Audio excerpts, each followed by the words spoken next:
good Monday, April 19th, 2010. I'm Molly and this is Rocketboom. What? As you're probably aware, Iceland's Eyjafjallajökull volcano erupted late last month, sending clouds of ash across Europe and delaying flights into and out of the continent even still today. Now, volcanologists from the University of Edinburgh are warning that recent seismic activity in the region over the last decade indicates we may be nearing a period of many more even larger eruptions from Iceland.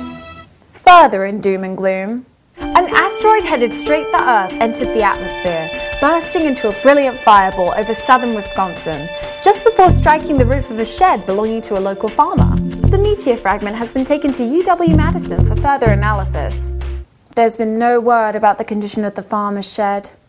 Architect Frэнke Гэri has finally reached a settlement with MIT after being sued for allegedly overlooking some serious design flaws in his ambitious data center. Flaws that lead to leaks, mold, and various other problems where the indoor and outdoor meet. It's no wonder that Gary's newer IAC building here in New York has much more modest angles. See what I mean? Oh, just in time for This Just In. WorldNet Daily is suing the White House Correspondents Association. They sent us a press release to tell you how they were, as they put it, quote, shut out, end quote, of attending the association's annual dinner. So WorldNet Daily is suing the WHCA for $10 million in damages. In other words, invite me to your party or pay me $10 million to stay home. And now, thanks to the spam efforts of WorldNet Daily, we know about it.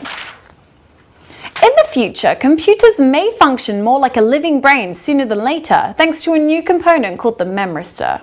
Memristors act like transistors, but rather than just functioning as simple on-off switches, memristors store a record of how much voltage was applied and for how long. In this sense, memristors function very much like the synapses between neurons. So rather than working in a linear fashion of process then store, memristors can allow both functions to happen simultaneously, similar to how these processes function in the brain. But maybe not this guy's brain. Don't hear too much about him these days. Anyway, this is supposed to be great news for multitaskers, but another study suggests that the human brain is only capable of handling 2 simultaneous tasks at a time. According to researchers at the Pierre and Marie Curie University in Paris, the frontal lobes of the brain can each handle a task independently of one another, but when a third task is introduced, overall accuracy and performance is greatly reduced. And just when you were about to buy it, along comes someone on YouTube to blow the whole theory out of the water, like Books on My Head. Books on My Head successfully balanced 15 books on her head, while reciting pi to the 100th digit and solving a Rubik's Cube, all at once. 93, 078, 16.